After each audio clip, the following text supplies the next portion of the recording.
Hello बच्चों, कैसे हैं आप। आज हम शुरू करने वाले हैं electric field intensity at a distance R. Derivation करने वाले हैं। इलेक्ट्रिक फील्ड इंटेंसिटी निकालनी है हमें at a distance R from a charge Q.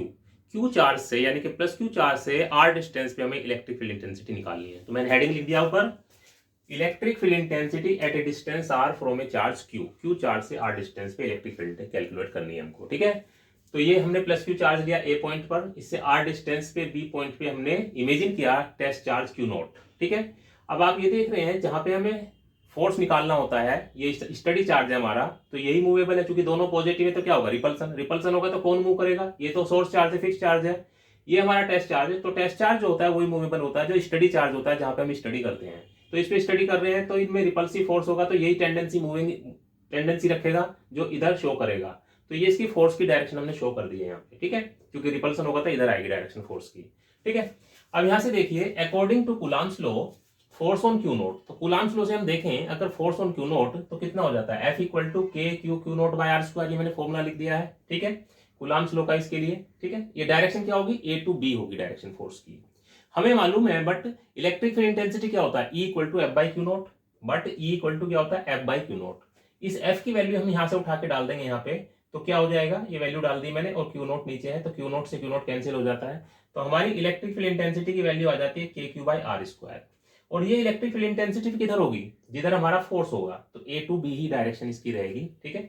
अब यदि हम इसकी वेक्टर फॉर्म देखें तो E equal to F by Q naught N cap. अब यहाँ एन कैप जो है ये एक यूनिट वेक्टर है जो ये डायरेक्टेड करता है कि जो हमारी इलेक्ट्रिक फील्ड इंटेंसिटी है पॉजिटिव चार्ज के लिए अवे है, ठीक है, अवे फ्रॉम पॉजिटिव चार्ज होती है और नेगेटिव की तरफ होती है, टुवर्ड्स द नेगेटिव चार्ज। तो मैंने ये लिखा है where N cap is unit vector which is away from positive charge और टुवर्ड्स द नेगेटिव चार्ज। तो ठीक है, तो ये डेरिवेशन इलेक्ट्रिक फील्ड इंटेंसिटी का एट ए डिस्टेंस आर है। ये सीबीएसई में पूछ लिया जाता है आपसे 1 या 2 मार्क्स में, और इस पे न्यूमेरिकल भी आते हैं, ठीक है।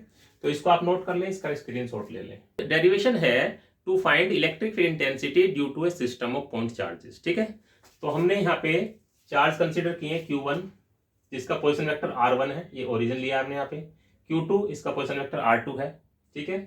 Q0 इसका पोजीशन वेक्टर R है, ठीक है। अब Q1 से P पे जब जा रहे हैं तो इसके लिए इनके बीच का जो पोजीशन वेक्टर यूज करेंगे R1P, चूंकि 1 से P पे जा रहे हैं तो इसलिए R1P। Q2 से P पे जा रहे हैं तो इसलिए पोजीशन वेक्टर क्या लेंगे, R2P, ठीक है। अब चूंकि ये Q0 जो है ये स्टडी चार्जेस पे हम स्टडी कर रहे हैं, इलेक्ट्रिक फील्ड नेट यहाँ पे निकाल रहे हैं। ये दोनों फिक्स चार्जेस हैं और पॉजिटिव है दोनों, तो रिपल्सन होगा तो ये मूव करेगा, इसलिए डायरेक्शन E1 की इधर दिखाई हमने, Q1 से P की तरफ। Q2 से इधर P की तरफ आएगी तो ये E2 की डायरेक्शन आ जाएगी। और इलेक्ट्रिक फील्ड जो नेट होगा वो सुपरपोजिशन प्रिंसिपल से हम निकाल लेंगे, ठीक है। तो सबसे पहले देखिए, force according to Coulomb's law force on Q0 due to Q1।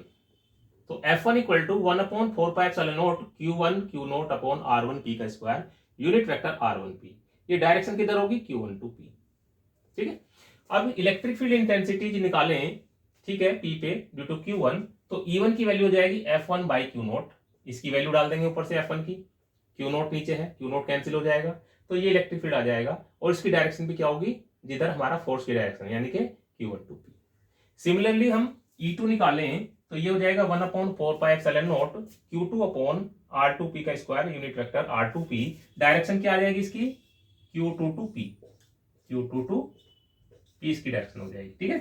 अब now according to superposition principle of electric field यदि हम लगाते हैं तो E equal to E1 plus E2 plus dot dot N तक जाएगा En, ठीक है।